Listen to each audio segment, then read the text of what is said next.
my own personal interest in human rights comes out of my own family's experiences. My mother's first language wasn't English, it was Irish. She was a migrant from the west of Ireland where her parents had died very young.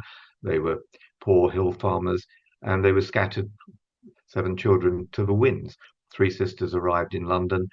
She met my dad, who'd been demobbed from the Eighth Army, where he'd been a desert rat, one of five brothers. One was killed in the RAF, but he'd been in action in North Africa at El Alamein and also then at Monte Cassino as well, and seen some terrible, dreadful things. And in their childhood, he and his brothers had seen the rise of fascism in the East End of London, the Moslemites. So I was brought up in a home that knew that there was a price to be paid to defend our freedoms and our liberties. And I became interested in what politics could do about that. If I'd wanted a political career, I wouldn't have joined a small party with only six members of the House of Commons, but I was attracted to its ideas and also to its essential promotion of the right to liberty and freedom of every individual, but holding together in the communities in which we lived as well. So I liked that concept, and that drew me into youth politics. And as a student in Liverpool, I ran for the city council and was elected at 21 to the city council. And human rights started to feature in the work I was doing for people living in neighborhoods where half the homes still had no running hot water or bathrooms, where there were still gaslit streets, and there were so-called slum clearance areas. And I was able to articulate on behalf of the people living in those neighborhoods the desire for something better. So for me, human rights isn't just a concept. It's birthed, if you like, in the University of Adversity, of seeing these things on the ground. I was then privileged to be elected as a Liverpool Member of Parliament. And immediately I started to get interested in the bigger human rights pictures. And within a couple of weeks of arriving at Westminster, I specifically raised the issue of the genocide that was underway in Cambodia by Pol Pot, and was very critical of the failure of the British government to speak out about it, and also to miss the opportunity of a visiting Chinese delegation to London to put trade interest to one side and to raise the issue of Khmer Rouge and what was happening in so-called Year Zero in Cambodia.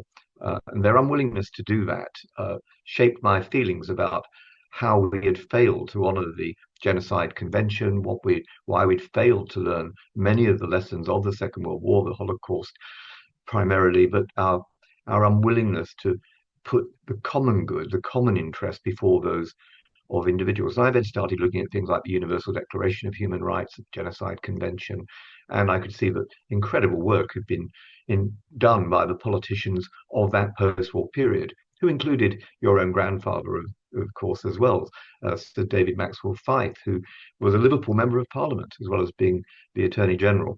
And I admired the work that he and others from across the political divide had done during that period to give us this architecture, this scaffold. And yes, there are other values at work here as well. There is the post-Enlightenment humanist tradition that I honor, but there's also Judeo-Christian values based on the book of Genesis that says that every human being is made in God, the image of his creator, her creator. And for that reason, each person, regardless of their gender, regardless of their color, their ability range, the various things that mark us out for our characteristics, all of those, in a sense, are irrelevant because every person is unique with inalienable rights and should be respected. I mean, it's ironic that you're recording this interview in the week of the 250th anniversary of the American Declaration of Independence, which is based on the inalienable rights of every human being.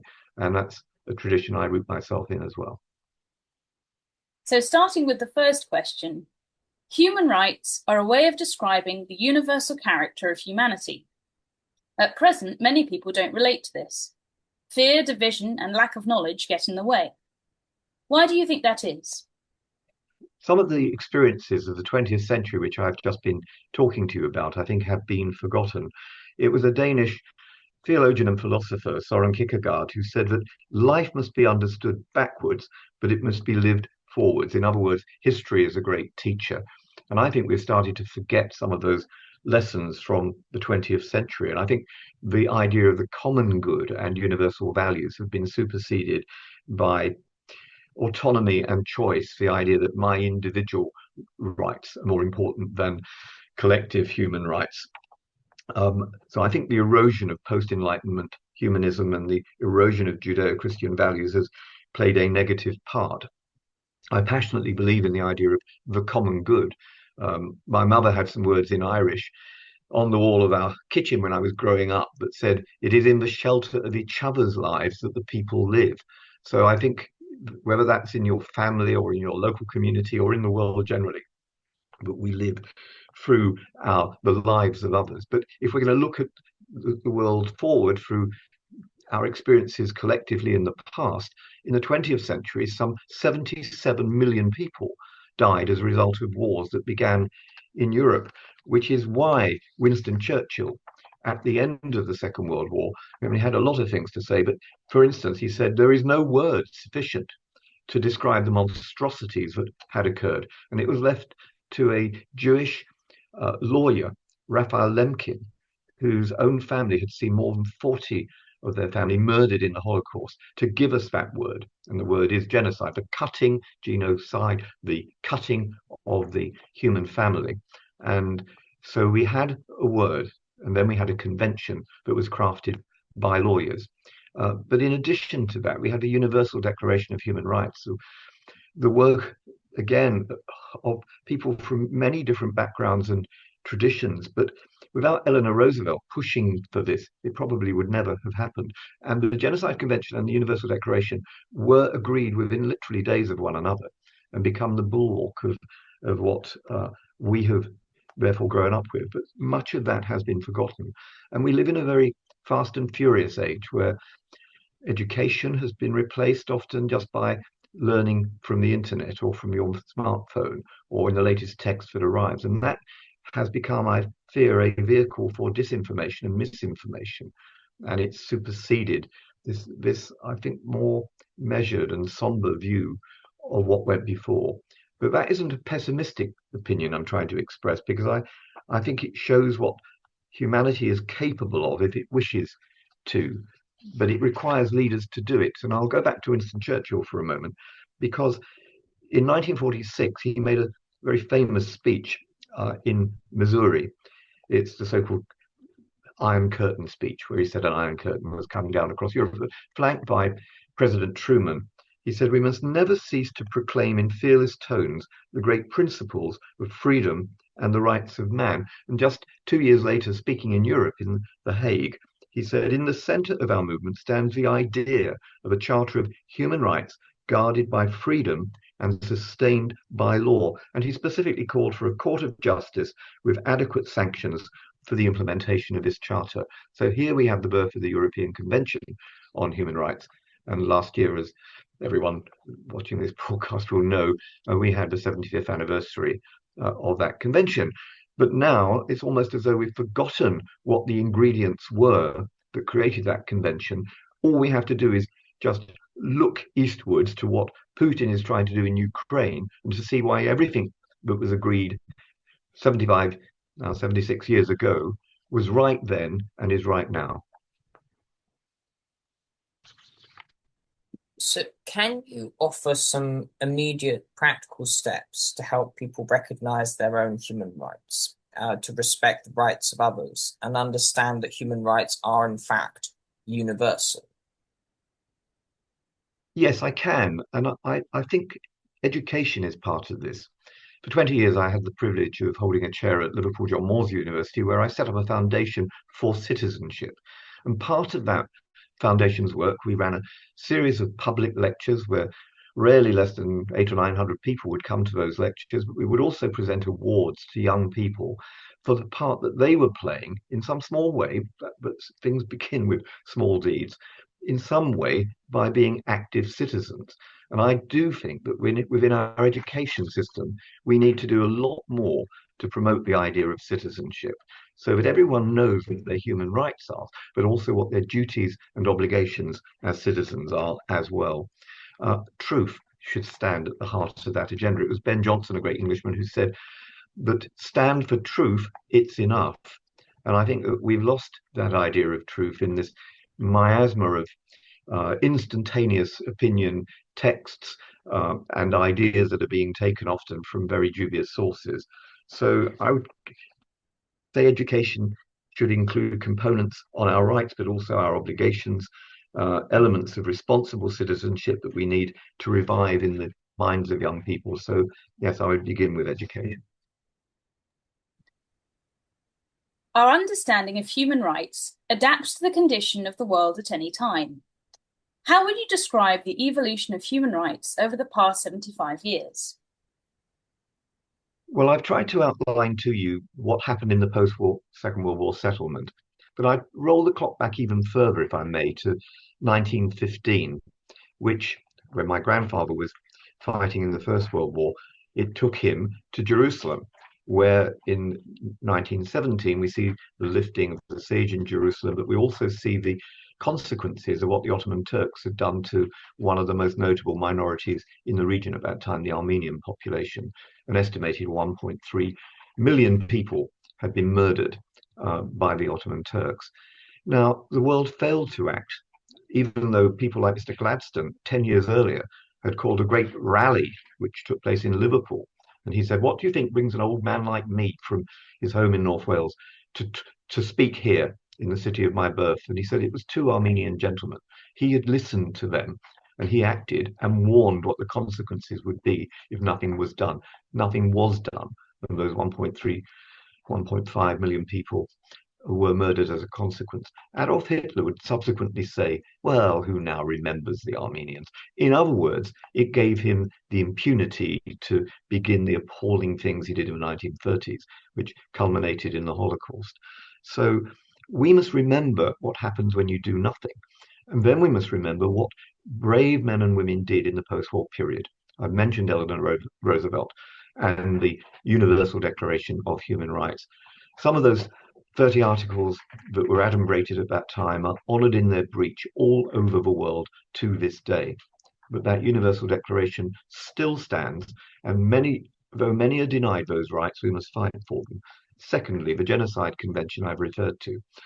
It wasn't just Lemkin, but Sir Klaus Letterpacht as well, who, like Lemkin, had come from a Jewish family in Lviv, ironically in Ukraine today. But these two men's families have been driven out of their homes, like so many others, because of their Jewish antecedents. I wrote about this in a book on genocide, but we were given the Genocide Convention almost as a gift by Lemkin, who had studied the Armenian massacres. He'd seen what had happened. He'd gone out to northern Iraq, where I was in 2019, where I personally saw, in our times, not then, the murder, the genocide of the Yazidi minority and other minorities living in that part of the world. So these are not just historic events, they're contemporary events as well. And we have to get our heads around that and do more about it. So the Genocide Convention, Letterpacht argued that there should be a convention on crimes against humanity. Well, there never has been, although there are still attempts to do it. And I was in a conversation recently with a group of lawyers and politicians who want to make that happen. So rather than leaving things like the then European Convention on Human Rights, which also came out of the same movement and mood, we need to build on it further. We have the Torture Convention. We have the Rome Statute, which gave us the International Criminal Court, although major players in the world, including the United States, have never signed up to the Rome Statute. Others hold it in the International Criminal Court in great contempt, including China and Putin's Russia. So, the United Kingdom is part of the Rome Statute. We are part of the international system of upholding law. But we've got to work much harder to implore other states of a like mind to accept their duties and to fill the massive gap that we can see in international law today.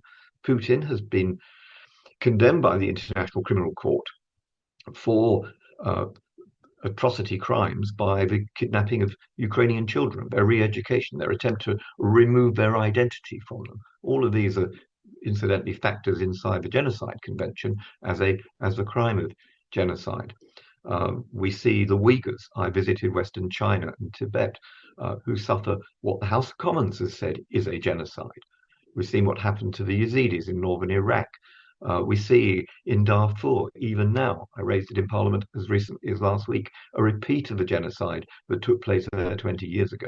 20 years ago, when I first visited Darfur, some 300,000 people had been murdered by the Janjaweed militias, driven by jihadism, and some 2 million people have been displaced. If you want to know why there are 120 million people displaced in the world, many of them desperate to get into little boats and to try and live in greater safety, it's because of our failure to tackle the root causes that drive them into displacement. 12 million people displaced in Sudan by the world's current worst humanitarian catastrophe, and yet we seem incapable of doing anything about it. We created the United Nations, which is supposed to put blue helmets on the ground to protect people. The Genocide Convention lays on us a duty to prevent, to protect, and to punish those responsible. And post-Bosnia, there's a further duty, which is to look for predictive signs, to work out what are the dangers and what can we do about it. We don't do any of those things effectively, which is why I have a private member's bill coming before Parliament later this month, July 2026, which it's called the Genocide Determination Bill, and it seeks to impose a duty so that the British courts will be able to look not at slogans, but at evidence to see whether a genocide is underway in wherever in the world it's, this is actor neutral, it's not country specific.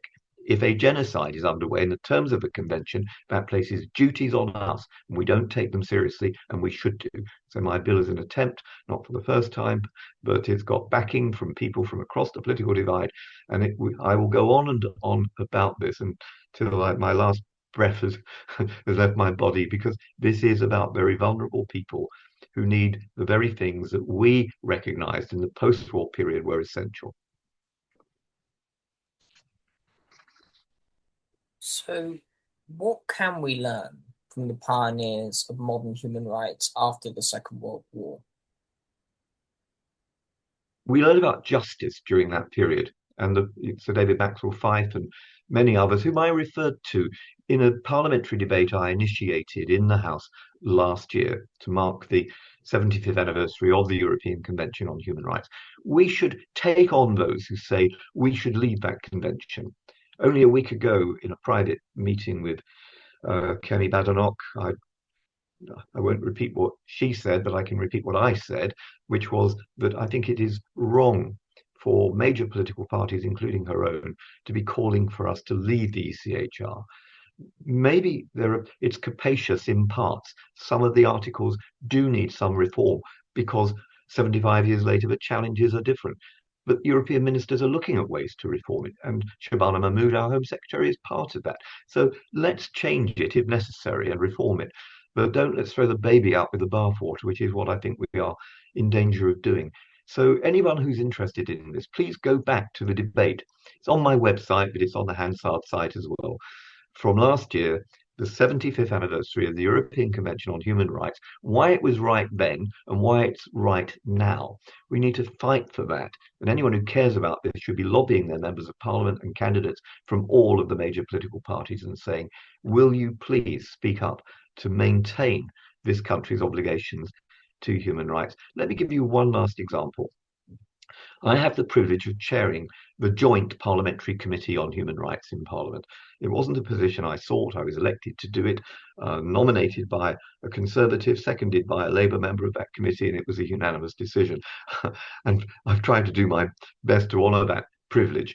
One of the reports that we brought in last year was on the crimes that have been committed by British citizens in northern Iraq. Members of ISIS from the UK and other countries, but they went out to northern Iraq and northern Syria, and they began a process of annihilation to try and wipe off the face of this earth the tiny Yazidi minority. They attacked others as well. There are stories of Christians having their homes daubed with markers to show that they came from the Christian minority. And there are stories about people who were gay being executed. There are wicked, terrible crimes that were committed. More than 1,000 young Yazidi girls and women were taken into enslavement and servitude and have never been freed. Thousands of people were murdered, men and boys particularly, and there have been mass graves discovered. 400 of those British nationals returned to the United Kingdom. And as we point out in our report, again available online for people to read, not one of them, not a single person, has been brought to justice. Well, what would Sir David Maxwell Fyfe, the Attorney General, your forebear from 1948, what would he make of that? What would that generation across the political divide who supported the setting up of the European Court of Justice make of that? We in our own courts have failed to prosecute. Amal Clooney went to Germany. She managed to bring in a successful prosecution against a non-German citizen who was a member also of ISIS and who had committed the crime of genocide. He has been found guilty of that through a German court exercising what is called universal jurisdiction. We do not have the same universal jurisdiction in the UK. I've argued that we should have it. So has my committee. We don't have a single one of those 400 prosecuted for the crime of genocide or crimes against humanity in the United Kingdom. Why has justice not been done? And I think that those are the questions that people must ask their elected representatives, and they should be pushing this issue right up the agenda. I don't want to sound facetious, but I often joke, but I do mean it seriously, that one day when a fox arrives at the gates of Parliament holding a placard saying "Save the human race," we might see the disproportionality of some of the causes we embrace. I hate animal cruelty, but I hate even more the cruelty to our own species, to human beings. What would be your principal objectives for a programme to educate future generations on human rights? I would begin, as I said earlier on, by ensuring that people know their own history, they know their own story. My mother brought me up on the stories of the Irish famine, not to hate the British, but 1 million Irish people died in the 1840s as a result of the failure to feed the hungry as they were dying after the failure of the potato crops. 3 million emigrated. Some came via the city of Liverpool and died in the workhouses there. These were terrible stories. It didn't bring me up to hate the British. I'm British and Irish. It brought me up to learn the lessons of that period, which is, I feel passionately that food should never ever be used, for instance, as a weapon of war, and why we have duties to uphold our development programs and to sustain people. But I also was brought up to see that we have duties laid on us as well. And if you have the privilege of being a legislator, that you must take those seriously and not just care about what sometimes seem to me like, in comparison, fringe concerns when you look at it in the context of the inhumanities that are being undertaken around the world. Dietrich Bonhoeffer stood against the Nazis. He was a rare figure in Germany when too many collaborated and too many went along with the fascism and the Nazism of the day. Bonhoeffer eventually was executed by the Nazis, but that great Protestant theologian said, "Not to speak is to speak, not to act is to act." It was put in a different way by a great British parliamentarian who was Irish by background, and that was Edmund Burke. And I can paraphrase him by saying that all that is required for evil is for good people, men and women, to do nothing. So not to speak is to speak, not to act is to act, and all of us are required to do something. So in our own small ways, we can make a difference. And we must safeguard those things that have been entrusted to us. We must be the guardians of the accomplishments of the post-war period and not allow them just to be destroyed. Could we do more to secure human rights? What is the single most important thing that could be done to ensure human rights are secured? People can do more in their own personal lives. They can take up individual cases. I wrote yesterday to the Home Secretary wanting to know why a young woman who came to this country because her family were being persecuted in Hong Kong by the Chinese Communist Party, she now has a bounty of 1 million Hong Kong dollars on her head. by the Chinese Communist Party. So you get that money if you seize this young woman and you deliver her into the hands of the CCP. That young woman is now facing not just the challenge of living safely in this country where she has been since she was 14. And what was her crime? She took part in pro-democracy demonstrations as a teenager. And because of this so-called criminality under the CCP's legislation in China, she is having her own status in the United Kingdom even challenged. And I think that's what we can do, is get behind individual cases, shine a light on them, and recognize that the great British public, they are not prejudiced bigots who don't want anybody living in our midst. They want to know that people are not here illegally. They want to know that people are not taking advantage of our own beneficence and the altruism, the generosity that this country often shows. And we've got to safeguard this, make sure that criminal gangs don't manipulate, don't use our laws to their advantage. But at the heart of this must be our willingness to stand up for powerless people, for voiceless people, and to tackle the root causes. Never give up on those things. And, if you'd said to me as a young man when I got involved in politics as a teenager, I had been deeply affected by the assassinations of Martin Luther King and by Robert Kennedy, by troops having to go into Northern Ireland, by apartheid in South Africa. My first speech in my student union was about about the need to take part in demonstrations to end apartheid. We can do small things, small deeds, because they change us as well by doing it.